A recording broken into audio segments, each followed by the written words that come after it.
All right, so we are less than a month away from the first midterm primaries, and Republicans are already sounding the alarm about their narrow split chamber control. But with recent state election results, that concern could turn into a nightmare come November.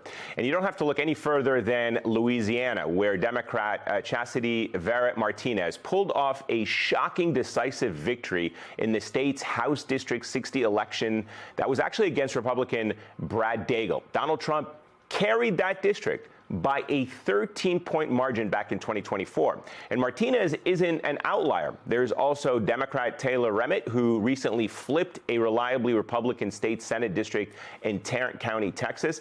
Again, that was a district that Donald Trump won by 17 points. This is what's happening, guys. And welcome Adam is here, so the Democrats just keep winning. And Donald Trump knows it. Fresh off a string of victories that nobody saw coming, the blue wave isn't waiting for November, it's crashing ashore right now.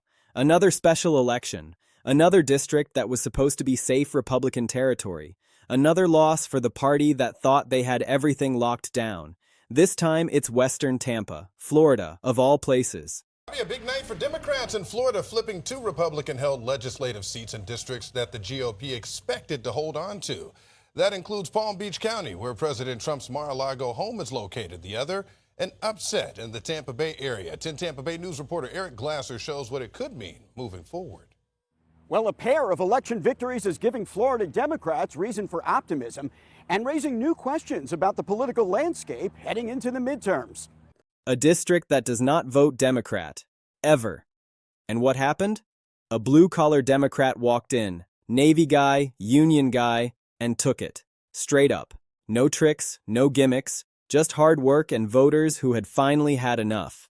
The surprises didn't stop there. In Hillsborough County, Democrat Brian Nathan, a Navy veteran and first-time candidate, narrowly defeated Republican Josie Tomko by just over 400 votes in the state Senate race, a seat that had been held by Republican Jay Collins before he was appointed lieutenant governor. People have to show up and vote.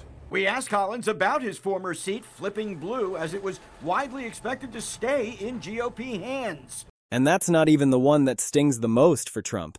His own state house district in Florida, the one that he carried personally, that went Democrat too. I feel so energized, so excited.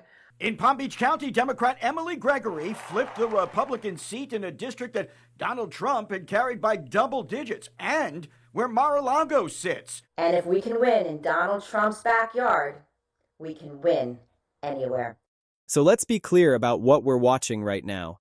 This isn't some slow burn, this is a fire. And the people who lit it? They're not politicians. They're regular Americans who showed up on No King's Day. 10 million people, 3,100 different locations across this country. 10 million Americans saying the same thing. Enough. We've got a pent-up demand in this country to speak out, to reclaim our patriotism, to take back our constitutional republic from people who seem to think it belongs to them. And while all those people are marching, while all those votes are being cast, there are people in the House fighting. The ranking member of the Judiciary Committee, Jamie Raskin, has been on the front lines from the very beginning.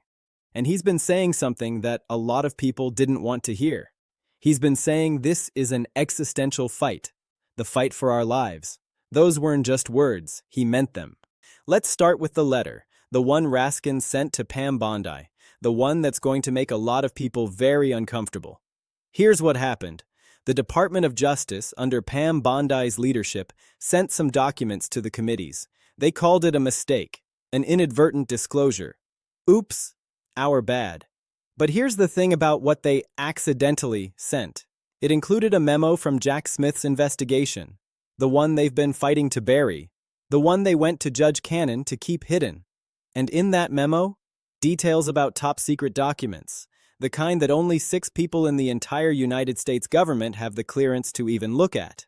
Documents that Donald Trump took, documents that he hoarded, documents that he refused to return. And maybe, just maybe, documents that include a war map that was shown to Susie Wiles when she was running his political action committee. Now, why would he do that? Why would anyone do that? Why go to such extraordinary lengths to steal classified documents, keep them, hide them, fight tooth and nail to never give them back? That's the question at the heart of Raskin's letter to Bondi. And it's the question that the Department of Justice has been fighting to keep us from asking. Let me read you something from that letter. Raskin writes, "Why would Donald Trump go to such extraordinary lengths to steal classified documents, hoard them, and refuse to return them? Together with Donald Trump, your Department of Justice has been fighting tooth and nail to gag special counsel Jack Smith and bury his report in order to cover up the answer to this key question." Then he gets to the mistake, the thing they sent that they weren't supposed to send. He says, "Apparently blinded by the frenzied search to find any scrap of evidence that could be twisted and distorted to level an attack against special counsel Smith, you have quite amazingly missed the fact that some of the documents you provided included damning evidence about your boss's conduct and may well violate the gag order your DOJ and Donald Trump demanded from Judge Aileen Cannon." Let's sit with that for a second. The Department of Justice, the same DOJ that went to Judge Cannon to get a gag order, the same DOJ that's been fighting to keep Jack Smith's report buried, accidentally released evidence that makes their own boss look guilty, and now they have to answer for it. So here's the question. How does Pam Bondi get to pick and choose which parts of Jack Smith's investigation they release? How does she get to decide what we see and what we don't? They went to Judge Cannon to bind the hands of this DOJ. Not just this DOJ, but future DOJs. They wanted to make sure nobody ever releases the full Mar-a-Lago report. Ever. And now they're the ones who let it slip. The irony would be funny if it weren't so dangerous. Speaking of Judge Cannon, she's back in the news. She's always in the news. And it's never for the right reasons. We knew when the Mar-a-Lago case was first assigned to her that something was off. She was a new judge, barely 50 trial hours under her belt. The chief judge of the Southern District of Florida reached out to her, suggested the case be reassigned to someone with more experience. According to reports, she refused. Then came the leak during the transition, the one that said Cannon was being considered for Attorney General, with Todd Blanche as her number 2. The Trump administration never refuted it, never denied it. They let it hang there. And Cannon? She never said a word. So here's a judge who knows, in the back of her mind, that Donald Trump fancies her, that he sees her as someone who can help him, and now she's overseeing a case where her own conflicts of interest are staring everyone in the face. Now they're going after what they call a grand conspiracy. They've got Jason Redmond Quiones, Trump's hand-picked prosecutor down in the Southern District of Florida, driving 90 miles north to Fort Pierce, to the one courthouse where there's one judge sitting. He opens a grand jury, issues 130 subpoenas, goes after people like Brennan, goes after former FBI Director Comey. What does that look like to you? Because to me, it looks like something we need to talk about. What does impeachment of a federal judge look like under these circumstances? She's not taking bribes, not in the traditional sense, but she does not respect the rule of law. She does not respect the appearance of impropriety. She has conflicts that would get any other judge recused in a heartbeat. So why isn't she being impeached? Why isn't anyone even talking about it? That's a question that might get answered if Democrats get the gavel back. Now let's talk about the Supreme Court, because we're about to see something we haven't seen in 100 years. The court is going to revisit birthright citizenship, and it's scaring people. It should scare people. This case split into 2 parts. You've got the CASA case. Democrats filed an amicus brief, and in that process, Amy Coney Barrett ended up signing onto a majority ruling about nationwide injunctions. She limited the power of district court judges to issue them. That's a whole conversation on its own. But the underlying issue, the thing they're actually fighting about, it's the 14th Amendment, the Citizenship Clause, the words that came out of the Civil War, the words that say, very clearly, that all persons born or naturalized in the United States are citizens. Donald Trump has a different interpretation. He put it out there today. Let me read you what he said, and pay attention, because when he starts talking like this, it usually means he knows he's about to lose. He wrote, "Birthright citizenship is not about rich people from China and the rest of the world who want their children and hundreds of thousands more for pay to ridiculously become citizens of the United States of America. It is about the babies of slaves. We are the only country in the world that dignifies this subject with even discussion. Look at the dates of this long-ago legislation, the exact end of the Civil War. The world is getting rich selling citizenships to our country while at the same time laughing at how stupid our U.S. court system has become. Tariffs. Dumb judges and justices will not a great country make. That's what the former President of the United States posted today. The day before the Supreme Court hears arguments about whether his interpretation of the 14th Amendment holds any water, he's already working the refs. He's already calling them dumb. He's already telling them they won't make a great country. This is what he does when he knows the outcome isn't going to go his way. So what happens Wednesday? The justices will hear arguments, they'll ask questions, they'll poke holes in both sides, and then they'll go behind closed doors and figure out what to do. I was listening to some of the early analysis. When I heard Amy Coney Barrett and Chief Justice Roberts pushing back on the arguments, I thought, okay, here we go. They were pointing out the inconsistencies. They were asking about early voting, about Election Day, about all the things that Congress didn't explicitly spell out in 1845, but that we all accept as valid now. They were saying, if your logic is that something has to be explicitly in the original text to be valid, then what do you do with all the things we've added since then? It got me hopeful for a second, but then it went nowhere. Until they actually start writing the opinions, you never really know. We could be shocked. We could get a ruling that upholds birthright citizenship the way we've understood it for 150 years, or we could get something else. Who knows? But we're going to find out. Now let me look ahead for a second. Because what happens after all this? What happens when we get to 2029? When there's a new administration? When the Department of Justice is hopefully back in the hands of people who actually believe in the rule of law? They're going to have to test the limits of that immunity decision, the one that said presidents have broad immunity for official acts. They're going to have to push it. Because just because it's on the books doesn't mean it's the final word. The Supreme Court gave itself room to revisit aspects of it. And Donald Trump?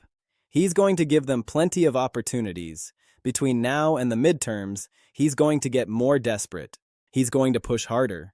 He's going to test boundaries. And a future DOJ is going to have to decide whether to take a shot at indicting him again, whether to revisit that immunity decision, whether to ask the court to clarify what it actually meant. That's going to be a huge fight. And it's one that we should be thinking about now. Let me close with something that's happening right now, something that should concern everyone who cares about the rule of law. The FBI, under Kash Patel, is weaponized. That's not hyperbole. That's just the truth. The agency has been captured. Along with the Department of Justice, they're not enforcing the law anymore. They're enforcing the will of Donald Trump. And right now, they've got Eric Swalwell in their sights. Swalwell is the leading candidate to replace Gavin Newsom as governor of California. Newsom is term limited out. He's also probably running for president. So the race for governor is wide open. And Swalwell is right there at the front. Suddenly, out of nowhere, we're hearing about a 10-year-old case, about a Chinese national who worked for Swalwell, someone referred to as Fang Fang, someone who may or may not have been connected to the Communist Party. Unbeknownst to Swalwell, no criminal charges were ever brought. Nothing ever came of it. It was a dead end. But now Kash Patel is ordering the San Francisco office of the FBI to release something, some sort of redacted version, of a case that went nowhere, about something that happened 10 years ago. Why now? Why is this coming up right when Swalwell is gaining momentum in the governor's race? You don't have to be a conspiracy theorist to see what's happening. This is the weaponization of federal law enforcement, pure and simple. They're using the FBI to go after a political rival, someone who was an impeachment manager, someone who has been a thorn in Trump's side for years, someone who is now positioned to run one of the biggest states in the country. This is what a captured agency looks like. This is what happens when there are no checks and balances, when the people who are supposed to enforce the law decide to enforce it only against their political enemies. One last thing before we go. The Epstein files. Pam Bondi has them.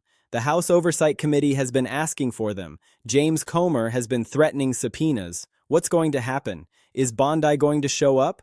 Is Comer going to drop the subpoena, or is this going to be another thing that gets buried because it might lead somewhere uncomfortable? We don't know yet, but we're watching. So here's where we are. The Democrats are winning elections. The people are marching in the streets. The investigations are starting. The evidence is coming out. The Supreme Court is about to weigh in on one of the biggest constitutional questions in 100 years. And the FBI is being used as a political weapon against anyone who stands in Trump's way. This is the moment. This is the fight, and it's not going to end anytime soon. But here's what we know. The momentum is shifting. The voters are paying attention. The people who thought they could do whatever they wanted are finding out that there are consequences, that there are elections, that there are investigations, that there are millions of Americans who aren't going to sit quietly while their country is taken from them. So watch what happens next. Watch the courts. Watch the special elections. Watch the FBI. Watch the Department of Justice. Watch the House. Watch the people. Because this story isn't over. It's just getting started.